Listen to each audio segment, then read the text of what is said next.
Some doubles. J-Dog back to answer some more goddamn questions. Questions we're going over today are on the fucking video posted 3 weeks ago. Title of the video is the Midnight is the New Poser Band, according to the Cavalt Tough Guys. Got a box of chocolate boys saying so. Oh yeah, the one guy questioned why I was wearing a Midnight shirt and like basically he's pretty much making it fucking sound that I'm sitting there with a goddamn Cold Chamber shirt on or something, or a Tool shirt or something ridiculous. Then you got it's funny because you got guys like that are ultra Cavalt. They're saying it like, all right, what are you backing the basing that off? I mean, that's fine if you don't like Midnight. I can see that. That's fine. I mean, there's no one band you have to like, but what are you basing them on of being a fucking like a poser band in the underground metal scene? Makes no sense. And when I call it the fucking Tools and shit, again, it's that because only reason is because it's like this sissy shit is being like equated to goddamn Cannibal Corpse, Deicide, Morbid Angel, Obituary. Makes no motherfucking sense to me. That's within reason. You know, that's calling something out that can make sense. Midnight, yeah, 80s fucking metal is similar to fucking Venom. Like, what's the fucking problem? Okay, maybe you didn't dig them, but what part of it's poser whatsoever? And no Jamie fucking personally. I know he's probably more metal fan than 99% of the fucking people that watch this channel. He's one of the few older devils that still actually collects records and listens to records to this day. They're one of the guys over 40 that isn't burned out and fucking out of it and just into the mundane, stupid ass fucking shit in the normal society like everybody else is. Actually, still a fucking music fan. He's got more records than I do. So I can't say he's a fucking poser. And the music itself's not. So where are you getting this information? Makes no sense. Again, it's another one of these fucking Cavalt fucking idiots that are just saying that because the band got popular. Just like Toxic Holocaust. What the fuck does that fucking have to do with anything? You know, it's funny too because talking about the Darkthrone, that, you know, that fucking ridiculous ass fucking ice skating fucking record.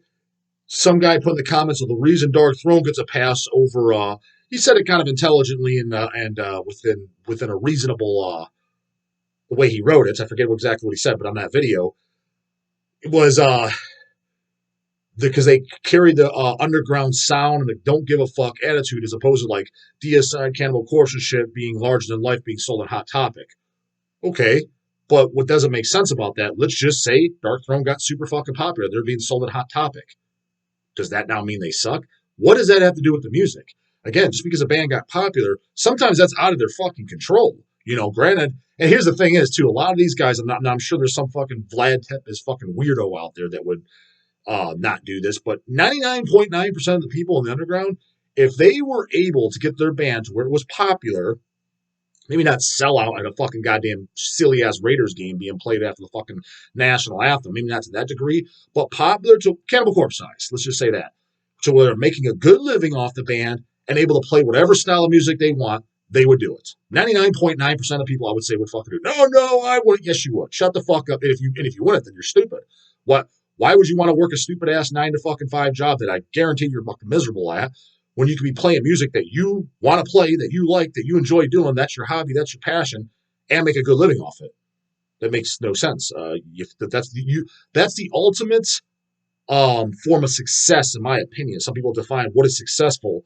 Like, oh, I'm a millionaire, I'm successful. You're financially successful, but not necessarily. For example, you got a goddamn doctor or surgeon who's on call. They work like literally 100 hours a week. There is ones I know of, heard them talking. They literally work in the emergency room and shit. They work 100 hours a week. Quite possibly, you know, if they're a good surgeon, if they're on call doing heart surgery and shit like that.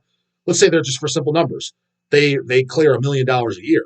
Oh yeah, he's financially successful. He's never got to worry about money, assuming he's not a fucking idiot with his money.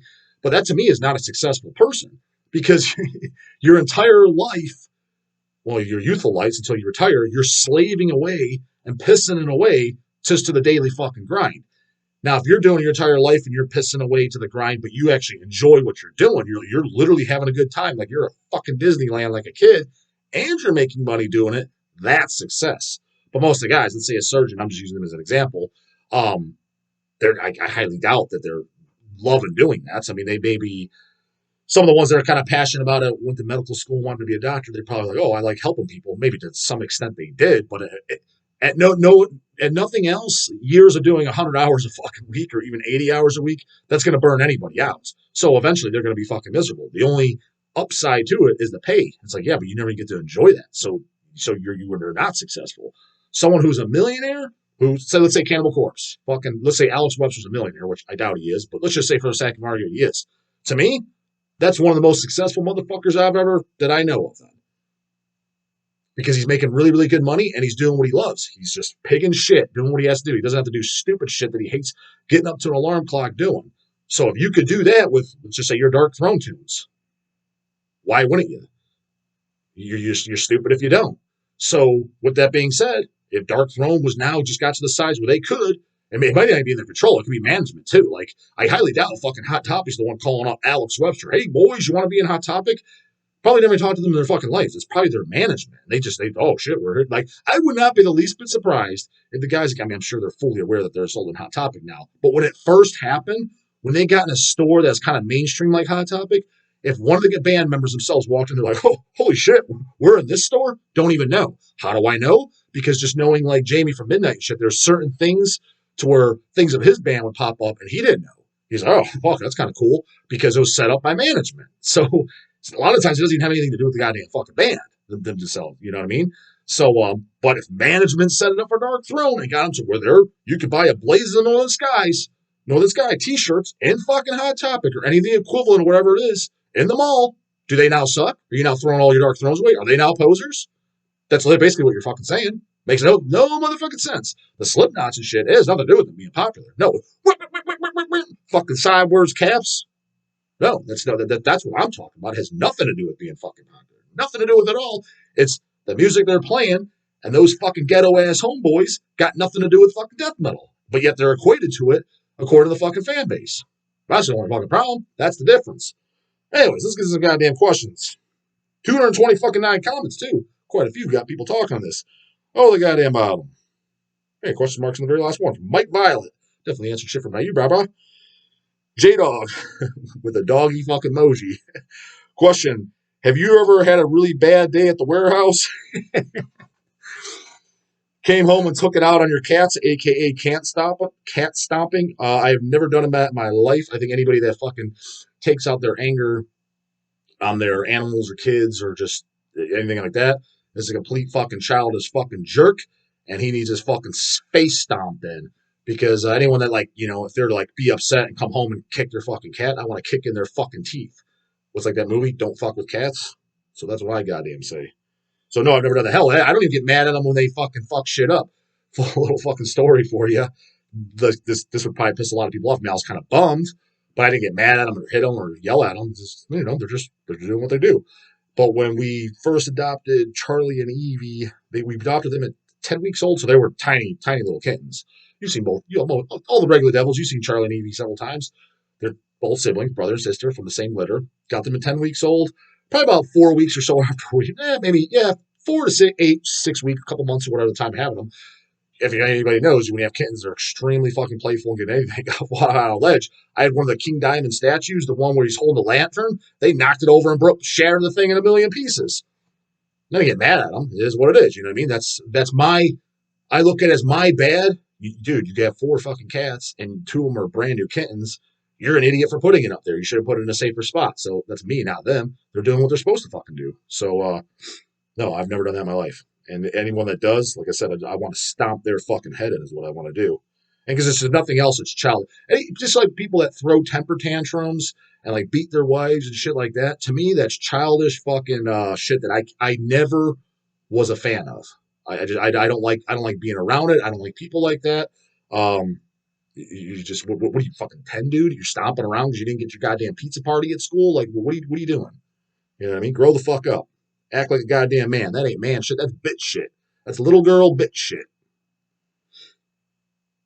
Scott Wilcox. Here comes the tough guys after midnight. Yep, here they come. If 99 people like a band, they are great. But if 100 people like the same band, they are poser sellouts. How boring does your life have to be to devote yourself to being scene police? Yeah, I mean, the thing is I probably come off like that in these videos. But me, it's for entertainment purposes, and it's just me answering questions and giving my opinion on it. But yeah, I don't fault, like, as you guys know, I don't have an Instagram, I don't have a Facebook, a MySpace when that existed. I never had any of those. This is my first and only social media platform ever. TikTok, all that bullshit, never been on my life. Instagram, I don't even know what it looks like. Literally don't even know what the fucking looks like. I mean, I have the generalized idea what it is. It's like 60-second videos or some shit. But never been on there. So what the scene police, I think like some people are like, what do you mean, Jade? All about you. How's it mean? No, it's not. I just do a fucking channel because I was by popular demand, which blows my mind, but in a good way. I just give my opinion. What am I supposed to do? Fucking fake it and say I like something if I don't? And I try to make it a little funny for you guys. But at the end of the day, I'm not policing shit. I don't care. I definitely just over the years with people throwing out their opinions or me seeing comments or shit like on the forums and stuff like that. Not that I never followed the forums ever. That was another thing I was ever on, but I would hear it from either Chase talking about it or Craig. Maybe things thrown out there, but whoever, maybe Down the Dead, but just people in my circle or whatever I was talking about over the last 20 goddamn years. And just some of the shit, I'm like, this doesn't even make fucking sense. Or when I see kind of sales too, like just the Darkthrone thing. Ultra UG, Cavalt fucking do no wrong, but Cannibal Corpse is a bunch of fucking homeboys, goddamn homeboy ass fucking posers hanging out with Mushroom Head. And you're like, what? This doesn't even make sense. That's where my head was spinning. It had nothing to do with who likes what or scene police. It was just like, this is a bunch of fucking Forrest Gump saying shit because it doesn't even make logical sense. The one-way street shit is just completely mind-blowing to me. I was like, it's like, just stop talking. You look fucking stupid. Decker H, question marks, Jade Izzy, what do you think is the best thrash album from the 90s? Thinking about that, whatever, read the rest off. Also, most Megadeth fans, a.k.a. Box of Chocolate Boys, don't know shit about thrash metal. No fucking shit. You got that right, Rob Rock. Grant, I never thought about it, but absolutely. Also, Orgasm Through Torture is another banger off the Vile album. That's a complete and total motherfucking banger, brah. Boiling Sawn Off Testicles. Fuck yeah, it is, goddammit. It's hard for me to pick a favorite off Vile, being the very first death metal album I heard. And I'm an enormous fucking fan, a 10 out of goddamn 10. But yeah, I mean, I like everything. Monolith, everything. But yeah, Orgasm Torture is great. What do I think is the best? That's a good fucking question. Best thrash album from the 90s. First thing that's popping into my mind would be, not saying it's this, just the first thing that's coming to mind is Demolition Hammer, Tortured Existence, the first album. There's something from the 90s, thrash metal-wise, that I like. Because I think that's underrated as a motherfucker. Full disclosure, too. They're now we're back. Which kind of, too, fuck those guys, too, in a sense. The We're Back shit. What was with that Time Bomb album? Fucking posers. That shit was ridiculous. Now, full disclosure, I actually heard that those guys are fucking real metalheads, but I'd like to hear what their goddamn, what their reasoning is for that. And another thing, I never actually did see them get played live when they're coming back, but I'm not going to tell the whole fucking story. It's a long fucking story, and I don't want to piss anybody off. But it was at Maryland Death Fest. We were leaving early because we had to, and pouring rain, fucking loading up the truck from a mile away, pretty much a mile literally, and Demolition Hammer was playing in the background while we had to load up. And I heard them, and I'm like, fuck, I could tell it was them, and even the vocals are showing, this sounds fucking killer. So, and I've heard, it was even, it's funny because Athnar didn't, it was one of those bands he overlooked in the 90s or whatever, Demolition Hammer, and he brought them up. I was like, do you like these guys? I was like, first two albums are fucking phenomenal. I was like, they have that third turd, which even I think they're aware of it. That's what I said. What was with this poser fucking record, Bob Ross? I'd ask him in person. What the fuck happened? Changed their logo, total turn seat. The first two albums are fucking, those first two are great. I think that might be some of the most underrated thrash metal ever, and I've always said that. So the first most popular 90s albums, thrash, might be that. But yeah, live, technically, they haven't got to see them. Athnar thought they were great. He's like, yeah, man, I think they played with them at a festival or something. He was at something. He's like, dude, they were fucking phenomenal. He's like, why don't you guys try to put some of that shit out officially? I was like, I would love to, but who do you get in contact with? And I was like, I guarantee it's Century Media that owns it. And I was like, the stuff kind of has come out. I was like, but like 12-inch picture discs of the first two albums, I'd totally be into fucking doing. Because yeah, I was like, I was a big fan of those .44 caliber brain surgery. Fucking Neanderthal. That shit is fucking phenomenal. Catchy as fuck. Just wrecks the goddamn neck. Here's the thing. Just take Tortured Existence. In my humble ass fucking opinion, I think that destroys the entire goddamn Whimpadeth fucking catalog put together. And I like the first two Whimpadeths, but Tortured Existence, yeah, I think that literally destroys the entire fucking catalog combined. By far. But you had all those, yeah, wimpy ass fucking posers that not the guys in the underground that like Megadeth and the real shit. That just they're kind of hanging out with the Pantera guys. Yeah, fucking Megadeth. Oh yeah, you meet them too, and it's just like, okay, yeah, at least you like the band that is number one from a good time frame. They were originators and definitely pioneers. Number two, do have some good albums under the belt. Number three, even a lot of the albums that I don't like, they're at least solid metal albums. They're not embarrassing by no means. They definitely got to the point with what was it, 2000s? What was that? Basically, when what's his face Mustaine went goddamn Christ boy. Then there's some pretty fucking embarrassing shit from what I understand. Can't say I have. I think the last thing I heard was Euthanasia, to be honest with you. But isn't it the album after that? Was it the 13 album or some shit like that? From what I understand, that was deplorable as fuck. I didn't bother checking it out because I didn't like the fucking. I don't think I liked anything. Like I said, like Rust in Peace and shit. I don't think it sucks. I just put it on. I'm just kind of It almost kind of like I don't know. It just got a part that almost that I just can't get into. But it's solid metal. But anyways, the guys that think that that's the heaviest, most underground thing, it's like I guess at least he's somewhat like a band that's somewhat respectable and has some good shit. But it's like, come on, man, if that's where you fucking begin and end, like that's fucking ridiculous. And a band like Demolition Hammer have no motherfucking clue even exists. So yeah, let's go with fucking Demolition Hammer. If anybody knows goddamn Demolition Hammer 2, ask him what the fuck was with that shitty ass time bomb. Maybe want to hit up old J Dog and fucking discuss it within our channel. As long as you know how to set up all the goddamn Skype and all that crap, and we'll just upload it. And then also 12-inch pictures, the first two goddamn albums. Would be in the regular LPs. I guess I still wouldn't be against them, but they did get reissued in the last 5 years. How do I know? Because I own them and they came in through Hells. But I'd be up for it because hell, maybe Hells could do them, and I would want to do them on gatefold covers because the reissues were not on gatefold covers, and I believe they're only on black vinyl. So maybe we do more of a deluxe version, color vinyl, gatefold covers, posters, some shit like that. I'd be into doing that too. Hells Pressing, putting our logo on those classics. Anybody know those guys? Tell them to hit me up. Doubt they will, though. I'm sure they're Hell's Who. Hell's Who?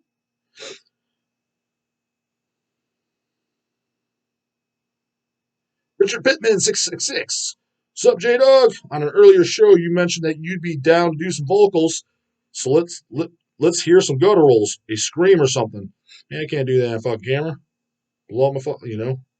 And I doubt it would be anything fucking special. The thing is, I'd be down if it was something like convenient, like, hey, you want to come on down? And it was very little time, just sing these off or whatever, and it was all kind of written. I'd be up for that. But and I can't promise it'd be anything cool. It'd probably be something that's already sounds like somebody else. But I would try my best, try to come up with something. I'd probably do different growls, like try to hear me on recording and replay it back. Like, oh, okay, that just sounds like Chris Barnes. Play that back. Okay, that just sounds like Corpse Grinder. Play that back. Okay, that just sounds like Ross Tolan.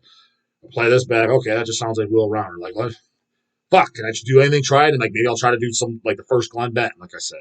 Maybe I'll try to do like the fucking Putrefaction demo, Putrefaction Painful Death demo, greatest fucking demo ever in existence, 1989. Maybe I'll try to do vocals like that, but fuck, can't do it. I doubt I would do anything. I'm like, whoa, fuck, that doesn't sound like anybody. So I'm sure I would fall in that category. I bust balls and shit, but I'm just throwing out ideas for people that are doing bands. But would I be able to have the talent to do something that's never been done? Probably fucking not.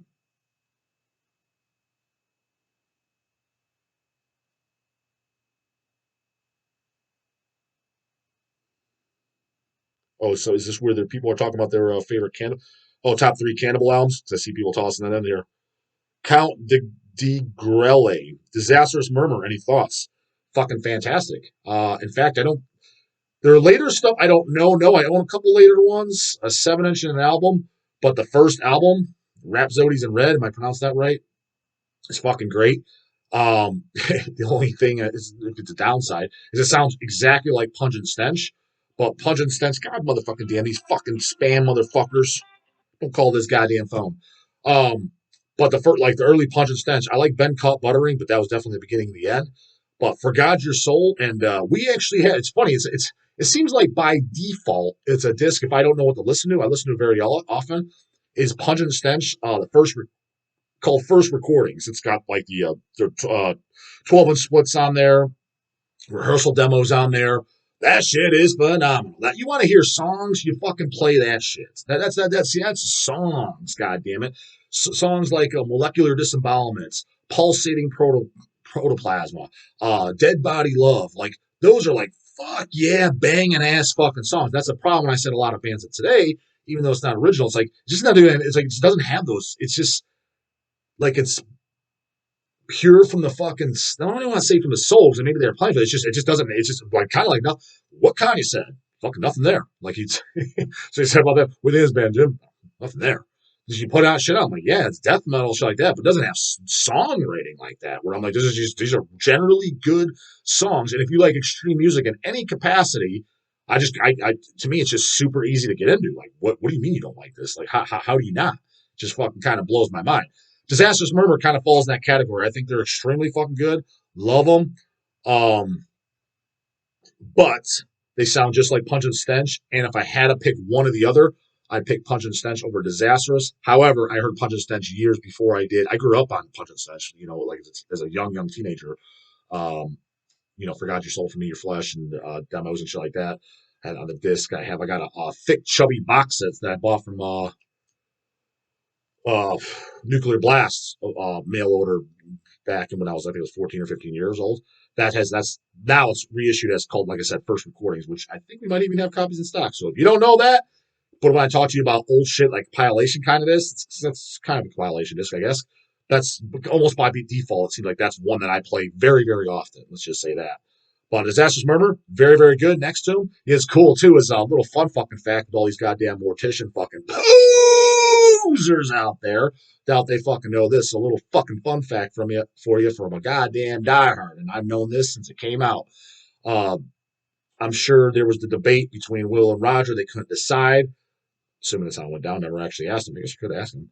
Is fuck man, we want to cover Punch and Stench or Disastrous Murmur. Fuck, just coin toss. I'm not sure which one to fucking do. So on the album Domain of Death, gonna pick that up once it fucking came out. I think that one album was 2001 maybe, somewhere around there. So let's say 2001. I think that sounds about right. Could be '02, could be '03, but let's just say 2001. It's somewhere around there. I would have been 16 when I bought it. Knew at that time. Immediately fucking knew it. I thought it was the coolest fucking thing ever. They cover fucking both. For all the fucking posers out there that don't know. They cover Punch and Stench, Pulsating Protoplasma, which was fucking awesome. It's the first song on their goddamn rehearsal demo. That was the first track. Banger of a fucking track. That's one of their that was also on one of their 12-inch maxis. Maybe the split with Disharmonic Orchestra. Maybe it was the split with Blood. Split 7-inch with Blood. I can't remember which, but it's on one of those because it's not one of the Forgot Your Soul for Me, Your Flesh album songs. It's on those two releases. And because there's a studio one on one of the splits, and then there's the rehearsal demo one. They cover that, and they also cover Extrauterine Pregnancy by fucking Disastrous Murmur. So they probably couldn't decide. Both bands being similar, cover both on the Domain of Death album. So little fucking fun fact in case you didn't fucking know it. God damn it. That's from a goddamn real Mortician fan, a long time fan, a diehard. And I thought they came out banger. Not only did they come out banger, but goddamn, those are two other bands. We talked about Hobbs Angel of Death, Slaughter Lord being covered and shit like that. Fuck, I mean, other than Mortician covering Punch and Stench and Disastrous Murmur, who else has covered them? I'm sure someone else has, especially Punch and Stench. Somebody had to have. In fact, there's like something on the tip of my tongue that I want to say someone did cover Punch and Stench. Like you would think like somebody like Exhumed would have. And I don't recall them. Or I know there has to be. Put it in there. Who else covered Punch and Stench, Disastrous Murmur? There has to be somebody else out there. I'm not saying they're the only ones, but it's rare. Unless there's a fucking there could be a laundry list of fucking like gore grind bands that I'm unfamiliar with that did it. But no, it's pretty original. Unless correct me if I'm wrong, but in my mind, it's pretty original. Unless you put 20 things in there, like get lost, J-Dog. They're just as covered as fucking Venom, for fuck's sake. You fucking goddamn out of the loop, Dumbo. Put in the comments. Also, comments and questions, concerns, and I'll get them answered right in the morning. Later, goddamn it.